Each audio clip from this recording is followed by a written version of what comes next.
Easy. Well, I got rather wet on Saturday. I got soaked in all those lefty tears that were flowing. Okay, doesn't it feel good? Well, I'm here today to try and analyse why Labour lost so spectacularly. I've been, over the weekend, looking at this to try and find out exactly what happened. And I've been looking at some maps of Britain, which I'll go into in a minute. But first of all, the Labour Party now is no longer the Labour Party. That's the first thing that we have to understand. The Labour Party that has stood up for working class people, particularly in the north of England where I come from, for decades, has morphed under Jeremy Corbyn into something completely different. And I like to call them the MMP, the Marxist Momentum Party. Because you've got this sort of party within a party called Momentum that has basically destroyed the construction of the party, and it's turned it into something completely different. This Momentum group has really purged the party of moderate and decent Labour people and MPs, which there are some, although not so many now. And they've all been replaced with these far left sort of student style activists who have got really no idea of how politics works and how the economy works. And they've been attempting to sell those policies to the working class areas. Now, when you look at what the MMP is all about, it's all about different minority groups. It's all about student politics. It's all about open border immigration. It's all about seeing Britain as evil instead of being positive about Britain. And more than anything else, it's all about this ridiculous wokeness.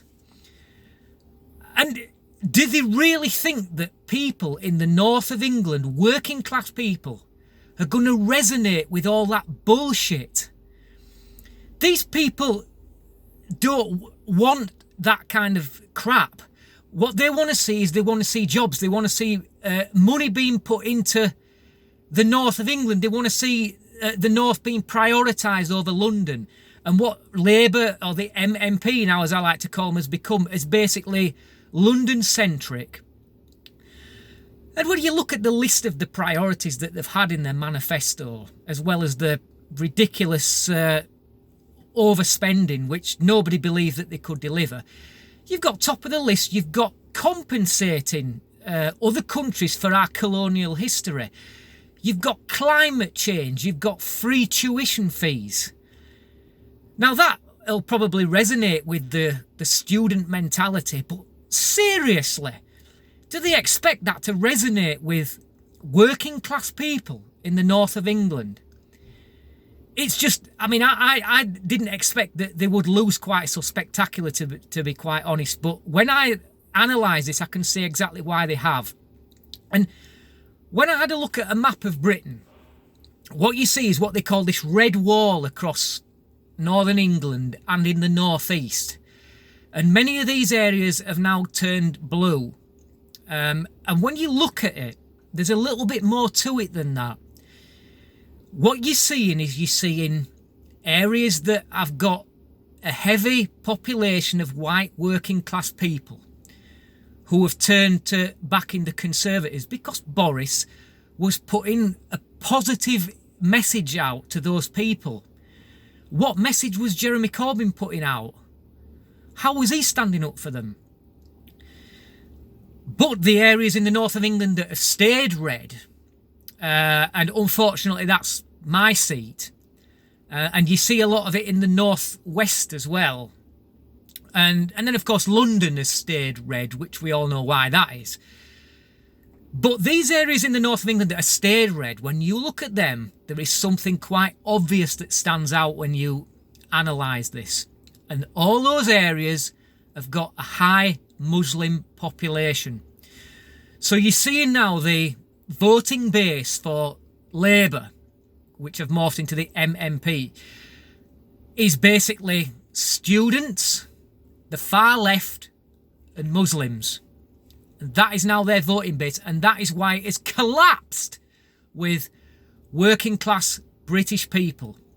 And when you look at it like this, the surprise becomes a little bit less. So once again, I say to those people, thank you from the bottom of my heart for doing that. And the last thing I want to discuss here is about now, it would appear that there are certain leaders, potential leaders for the Labour Party have been put forward. And from what I can tell by this list, they are not learning the lessons of this year. We're seeing candidates like Keir Starmer, an ardent Remainer, posh boy. We're seeing Emily Thornberry, probably one of the most obnoxious people, sneers down a nose at working class people. We're seeing Angela Rayner, who quite frankly is just a bully. I've seen her be extremely bullying when she's been on Question Time to people she doesn't agree with. We've got David Lammy, who is a well-known race-baiting bully. We've got Lisa Nandy, who's pretty much a champagne socialist. She comes from a millionaire background, although she has attempted to come across to the Brexit voting base of Wigan. There's a few more, but the only one that I've seen that I could quite honestly look at and say is likely to do the job, and that is Rebecca Long Bailey. She does appear to be quite close to Corbyn. That's probably the downside, but she is at least from a working class background. She's from the north of England. She might have a better understanding of the way it works in the north of England. She's a fairly young woman, and unless I'm missing something, she could quite honestly be a decent choice, but we'll have to wait and see. But if they go and choose one of those aforementioned people, then they may as well just give up now, because everything's just going to continue on as it is under them. So it's quite interesting to see that when you look at that.